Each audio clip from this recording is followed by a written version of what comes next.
Bayanihan in Melbourne Incorporated at napaunlakan po tayo ng sa hapong ito ng isa sa kanilang pinuno at I think siya rin po ang establish at founder nitong Bayanihan in Melbourne.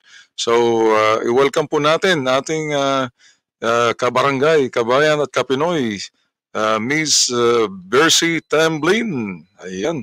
Bercy, welcome. Thank Good you, afternoon. Fred. Thank you. Magandang gabi po sa inyong lahat. Thank you Ayun, for inviting me or inviting the group. Maraming Yan. salamat. Salamat, Po. Bercy. Salamat sa iyong oras ng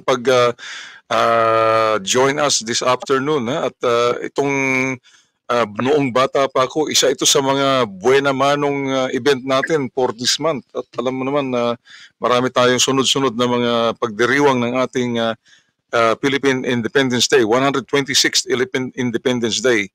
But before that, pag-usapan muna natin itong Bayanihan in Melbourne Incorporated. Okay, ayan. Yeah. Kailan ba nagsimula itong Bayanihan in Melbourne? Actually, ang conception niyan sometime last year, nag-uusap-usap na yung mga tao, mostly mga nakatira sa northern part under the city of Whittlesea. Yung city of Whittlesea, ang mga suburbs dyan from Lalo to Thomastown to Epping at Wollert ata kasama din. You know, marami siyang iba-ibang lugar under the city of Whittlesea. Ang kasing kanilang pinaka main purpose diyan magkaroon ng isang grupo na they feel respected and recognized. They feel na they have a space na they can come so that then it will help them from isolation. It will help them from, combat loneliness and to have a connection sa ating mga ibang kababayan.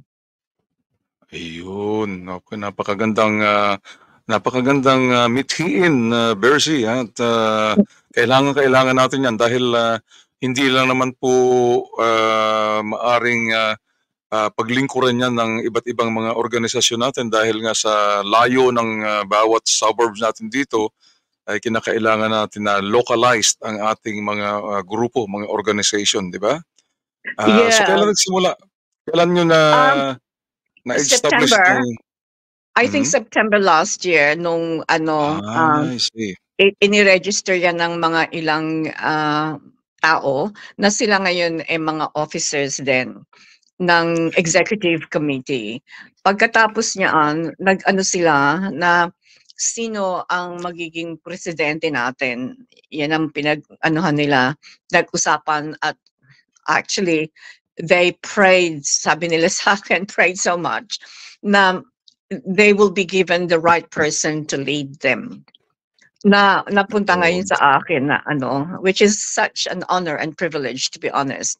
Tinanggap ko ngayon yung position na yan na para anuhan ko sila, gabayan at mag-lead sa kanilang sa grupo ng bayanihan. So that's how it started. Nagkaroon kami ng the normal process ng mga election.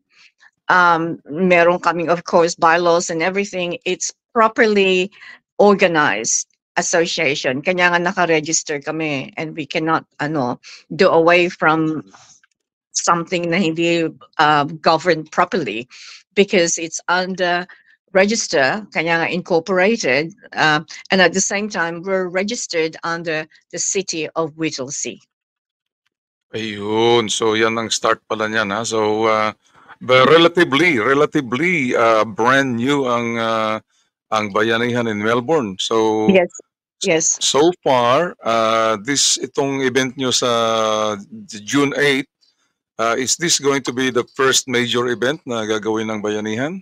This will be the first major event namin na talagang we got partners and sponsors. It's our first Philippine Independence Day celebration. It's the first big event.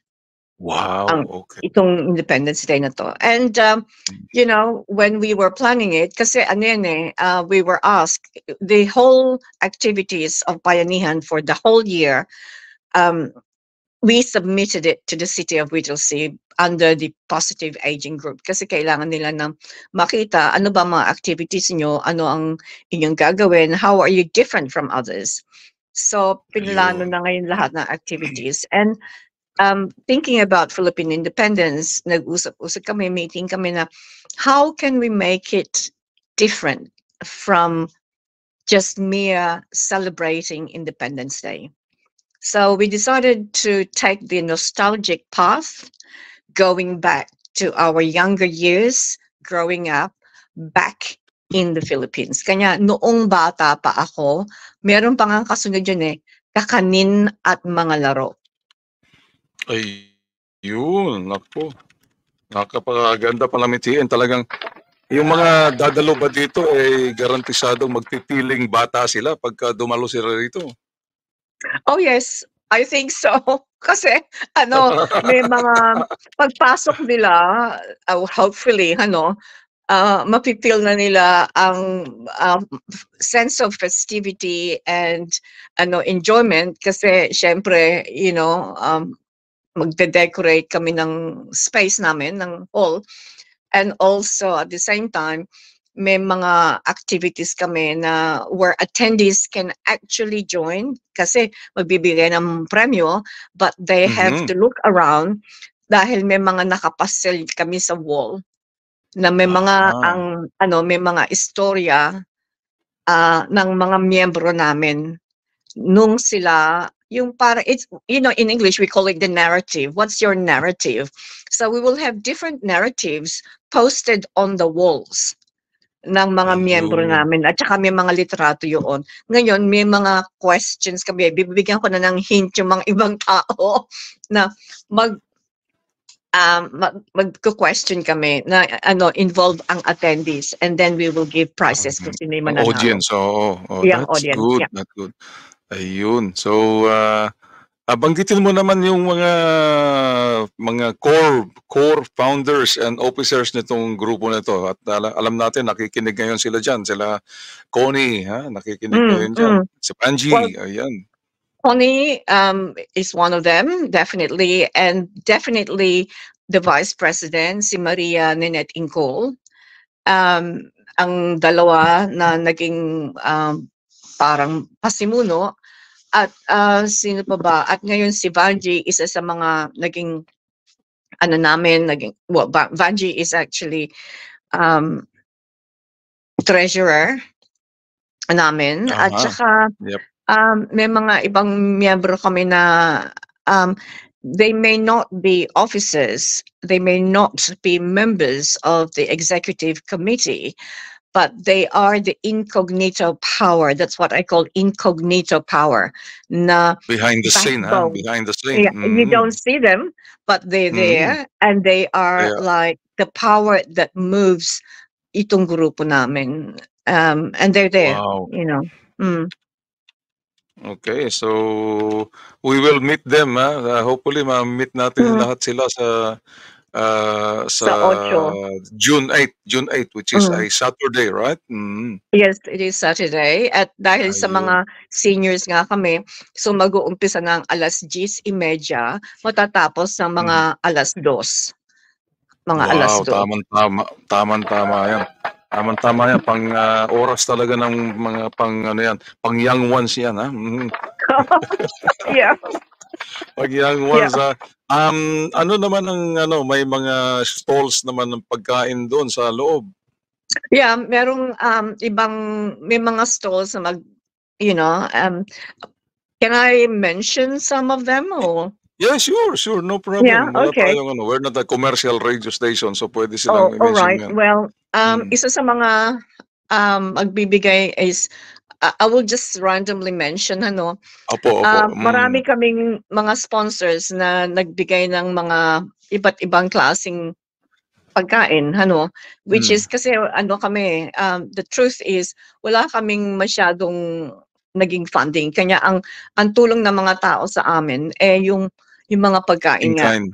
in kind, and some In of kind. them donated in, sabihin ko na cash dahil nga sa kailangan namin ng panggastos na dahil as a Yeah. young organization, we really didn't have anything, to be honest. Correct. So Tama po. there are so many generous people na nagtumulong ngayon sa amin. Ngayon, one of the people na nagtumulong sa amin as sponsors, unang-una, Olsen Wines, courtesy of Angie and Glenn, they're in the Yarra Valley. Magbibigay sila ng mga wines. My Travel Solution, magbibigay naman sila ng travel voucher. Ginger Wow. Olive, kilala niyo yung Ginger Centeno. Olive? Ha? Pinakamasarap na Filipino restaurant dyan, sa Melbourne. Sa Manchester Lane, in the city. That's right. Si Ed, Eddie Halili. Jolly. Yeah. Magbibigay sila ng voucher, dinner for two. Wow. Okay. Ensaymada, Miss Weekend Ensaymada, magbibigay sila ng mga ensaymada at pang-premyo rin na boxes ng ensaymada. Yan. Tuwing weekend lang nagluluto ng ensaymada yan. Ano yun? Tuwing weekend lang nagluluto ng ensaymada. Yeah, well, we already placed some of our orders, plus hopefully yung mga mag-order yung mga tao na pupunta doon. Mrs. Market Minette is such a huge supporter. Magbibigay siya din ng mga pagkain sa araw na yon. And part of it is kakanin din. Mama Sita is actually giving us yung mga packets nila na di ba? Merong isang restaurant, and these people are quite new. In fact, they're just starting. Ang pangalan nila is EJ Cabanatueño ang pangalan nila, and they do make. Kailangan makilala natin at matulungan natin. Okay. Yeah, well, that's it, and I said to them, well, this is a very good start for them. Itong unang-una nilang participation sa ganito nga, wala silang so we're guiding them, we're helping them, which is great. Meron silang mga tinda na mga kakanin at saka mga, I think, longganisa, tocino, or something like that, which is their expertise, halo-halo na. And of course, we have, did I mention My Travel Solution? Nandun sila, meron silang mesa. Si Chris and Geraldine. Nagbigay din sila ng travel voucher. Wow, okay. Regal Stone Mason. They are in fact, they are one of the people who worked for The Block, yung contest na The Block. Oh, yeah, yung mga home improvements. Home improvements, how they buy blocks of places, and then it's a big competition. This company is one of the companies that actually make tabletops, kitchen, and all that. So they're able to come into the party and help us as well. One of our sponsors, JJ Express, which one is JJ Express? Yes, of course, nandiyan ang JJ Express, hindi mawawala yan. Okay. Yeah, that's Jopen Quintero, Josephine Quintero. Inang's Asia Mart, which is owned by Dennis and Joy Bernardo, and they're actually based in the north. They own a grocery, Filipino grocery shop. Magbibigay din sila ng actually bags of rice, which is, importante yan. Lalo na ngayon na ang mahal. Yeah, ang mahal na ng bigas ngayon, di ba? And pambansang cereal yan, rice. H&E Catering Company, they're providing us pagkain, pansit and all that. Radical Paints, this is owned by a guy and who actually, through a friend of mine, is donating us a basket of different types of paints. This is a company that produces organic paint. They're so different from other paints. Yung paints na ginagamit sa face painting, ginagamit sa canvas, ginagamit sa that's what. I see. Yung hindi toxic na paint. Hindi toxic. Paint. Yeah.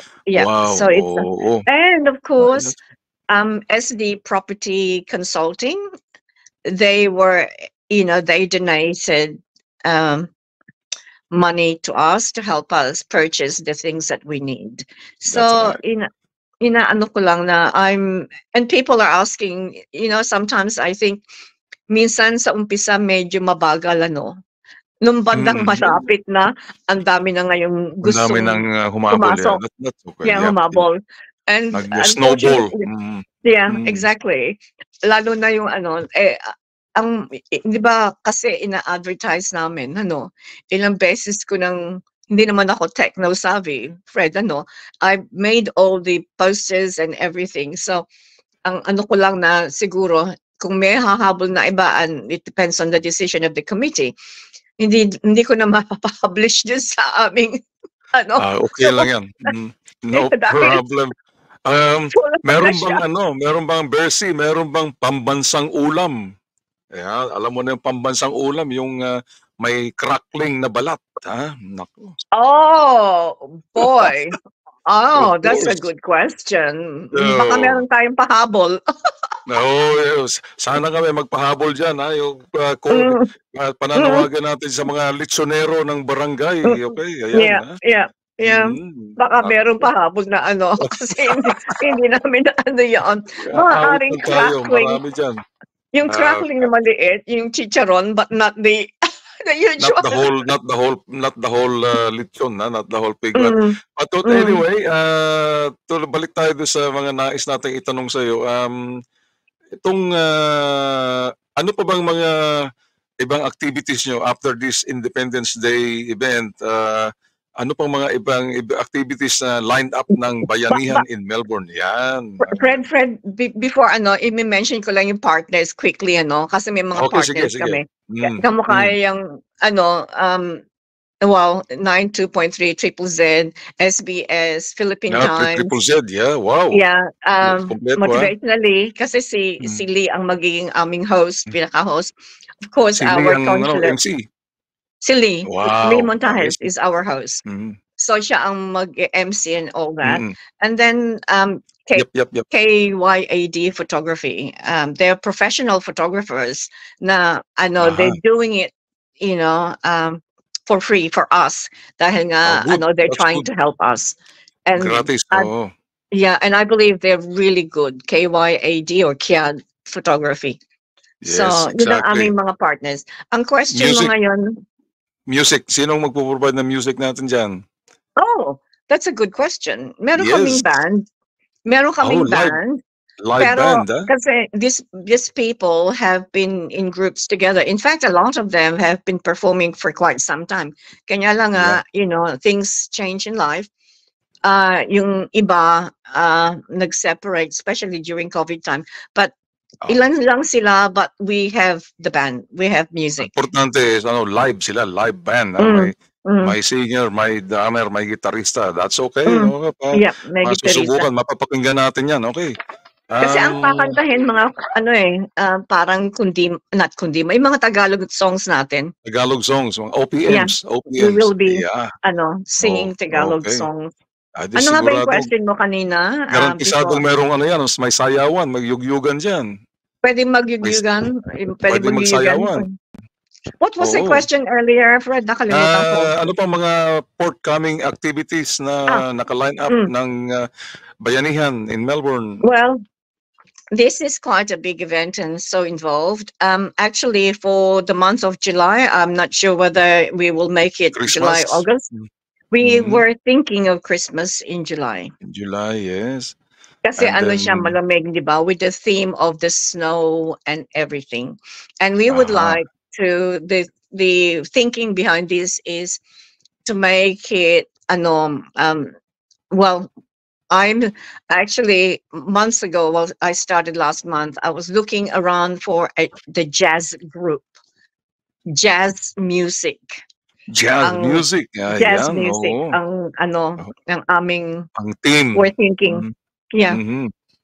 Maraming dyan. Maraming mga dance teachers dyan na magtuturo ng jazz. And obviously, you're also celebrating Christmas towards the end of this year, meron din kayo Yeah. sigurado Well, niyan? that's a big one. Well, last Mm. year we had a big Christmas celebration. It was our Ah, first Christmas. that's right. So this one is going to be our second Christmas, and I hope see. in December. In December. Pero Ayun. itong Christmas in July is something with the theme then. But theme, And first yeah, time.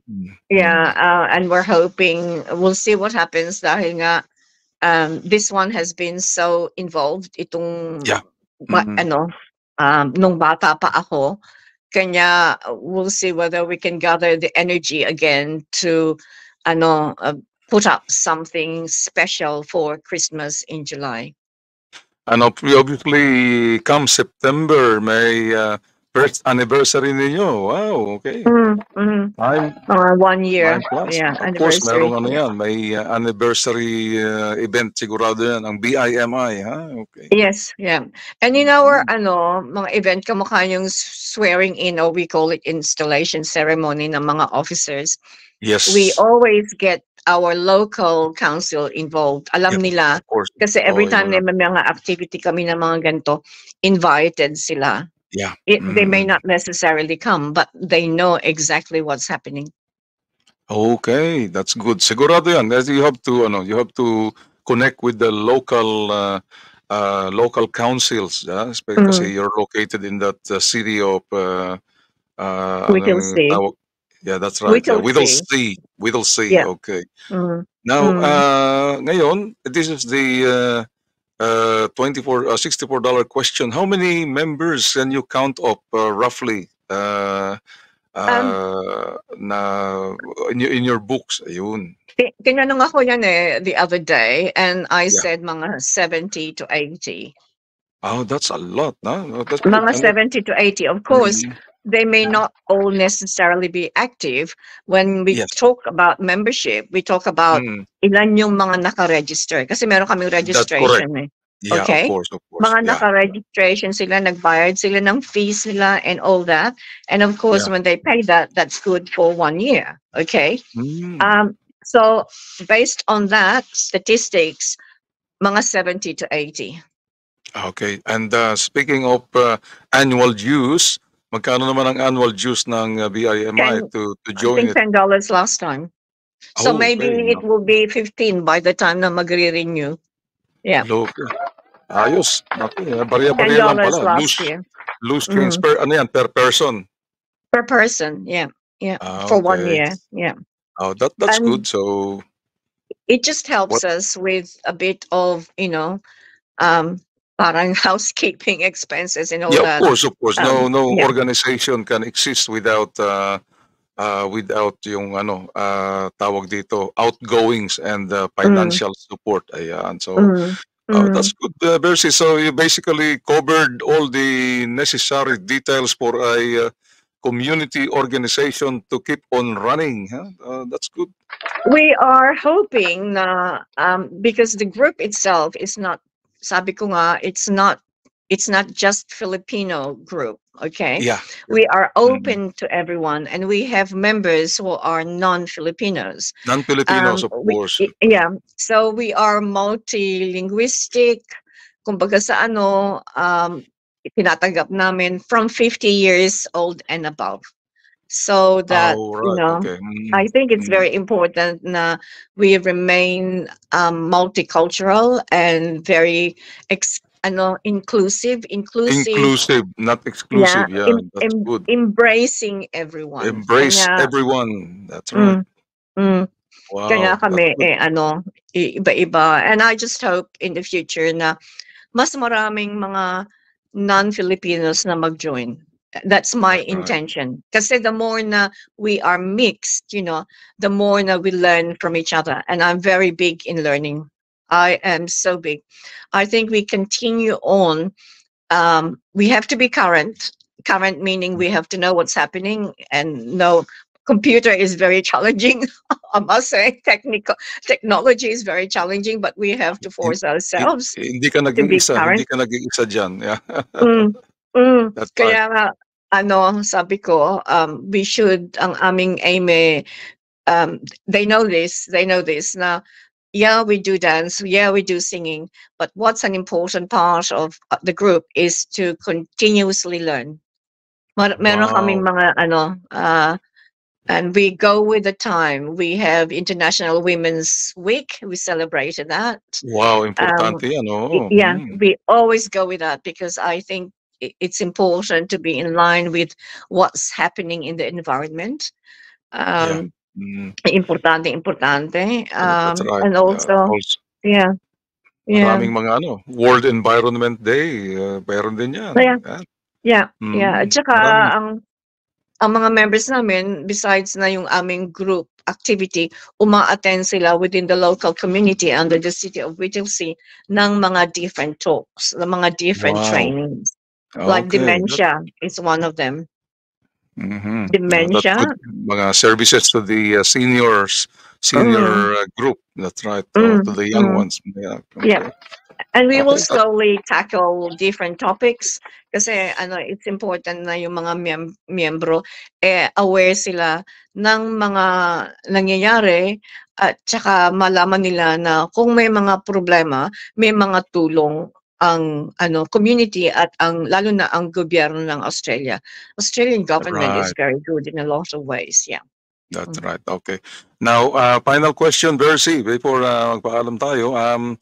Now, you know that there are so many different organizations in our community dito sa Melbourne, sa Victoria. Do you collaborate or do you affiliate with some of this organization, especially yung mga umbrella body natin dito sa Victoria? Do you know what, Fred? One of our, kasi meron kaming pillars eh. Actually, I want to do posters to display Mhm. them. Okay. Yeah, And one of them is collaboration. that's good. In this world, you cannot really You cannot function stand well if alone. you do not Mm, collaborate. We are not an island. We are not alone. that's Okay. good. We have to learn to work with one another. To work with people. Yeah, Yeah. you know, ang ano ko nga lang, I started checking that when I took this office. Nasabi ko, which one is the umbrella that I can go to and belong because we need to have that connection. Yeah. I did not really get a specific answer kasi tinanong ko, ito ba yung umbrella nito? Ito ba yung umbrella nito? Maraming Mhm. organizations na kinausap ko yung mga ibang ano. Kayo ba ang Mhm. pinaka-umbrella ng organizations ng mga Pilipino? So sabi nila, Mhm. hindi. Kasi ang aming ganito, ganon. So I have come to the conclusion that the best thing to do is register our organization at the consulate. That's Doon good. ko That's good. doon ko Mm. ni-register siya. Kasi sabi ko, Sa consulate. parang walang umbrella na talagang ano, na kanya marami akong narinig ng mga organizations, to be honest, because I checked them all. And then I Mm. approached other Filipino organizations. Na sabi ko, Yeah. can we collaborate? I am always wanting to work with people. Yeah. I think may mga ano tayo na palagay ko ano na mas ano nila choice nila na they operate parang stand alone eh. Ang tingin Independently, ko huh? independently from the Yeah. others. Yun ang Yeah, ano nila. unfortunately. And to be That's right. honest, I am so thankful to the Philippine consulate, to the consul Yeah. general, if I could just Consul mention General. this. Yep. Yeah, Mhm. kasi ever since na nag-register kami sa kanila and then we attended a bit of training, Yeah. na-connect ngayon kami sa Sa iba't iba't ibang. ibang grupo, you Yes, of know. course.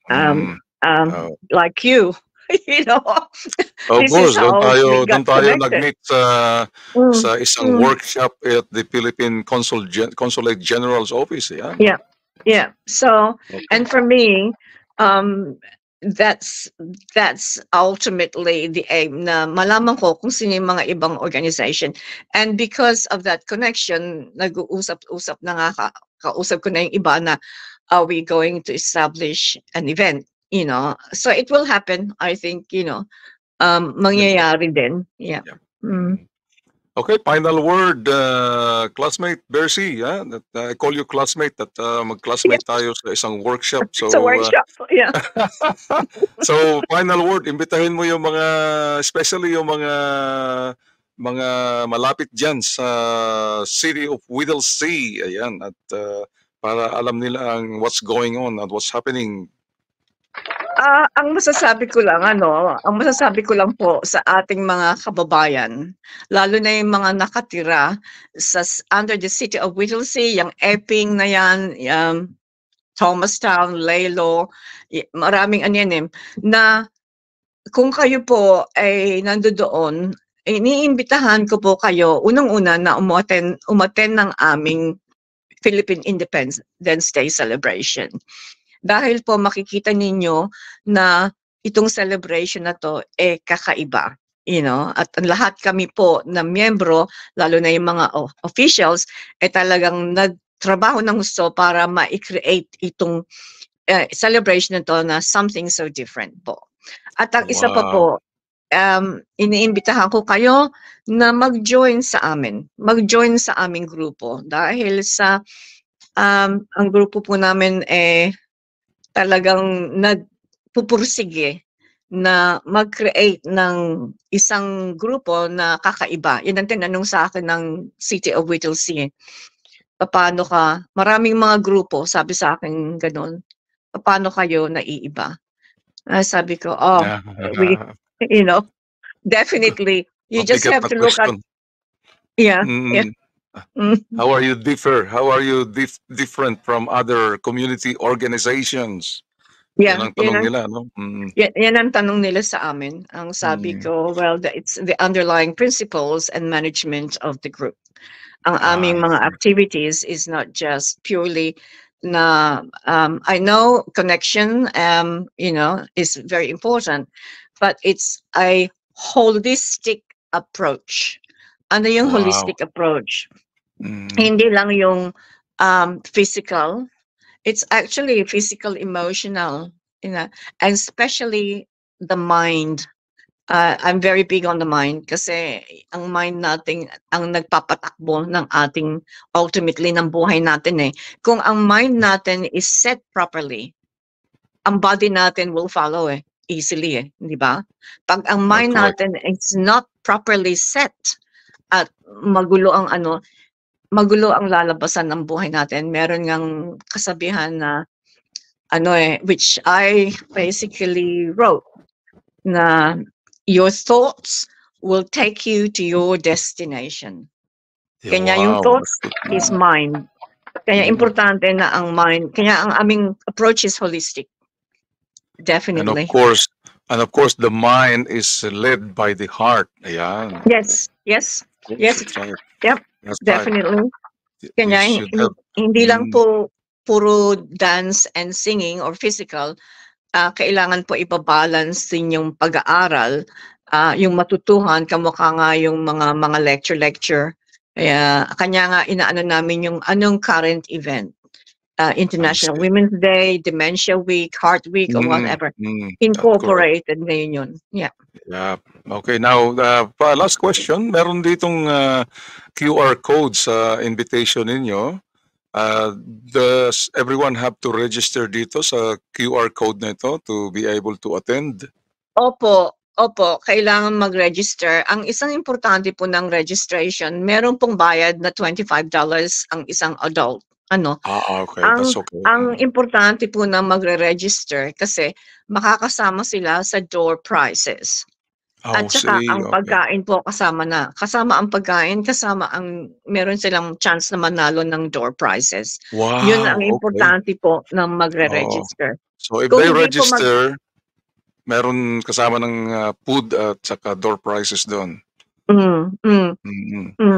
Definitely. Okay, so anyone, but people can still go in, walk in. They can walk in. Kung mag-walk in po sila, talagang gusto nila, talagang ina-encourage namin na mag-register. Pero kung talagang gusto nilang, kung mag-drop in at gusto nila makita, ang mangyayari po, bibili sila ng pagkain. Hindi po sila allowed na mag-enter ng registration ng door prizes. Oh, Hindi that's po good, that's allowed. good. So ayan, Kasi oh, parang malinaw po fair 'yan. po, parang in fairness sa mga nag-register noon pa. Dahil alam nila na ano, yung mga marami pong nag-register na actually. So in fairness lang dun po sa nag-register, na yung nag-register lang ang talagang may chance manalo, pero hindi Mm. namin sila ini-stop na mag-join sa'min, kailangan lang po magbabayad sila ng pagkain. Yun ang Of ano course. namin. So they buy their own food, 'yan. Opo, yeah. Ayun, Mm. okay. Well, maraming salamat. Thank you very much for your time this afternoon, Versi, and I wish the Barangay Bayanihan in Melbourne Incorporated more power and more activities for the years to come. Ay, maraming salamat po sa pag-imbita at binigyan niyo kami ng chance na makapag-advertise, magsalita dito ngayong gabi at sana po sa susunod, eh, you know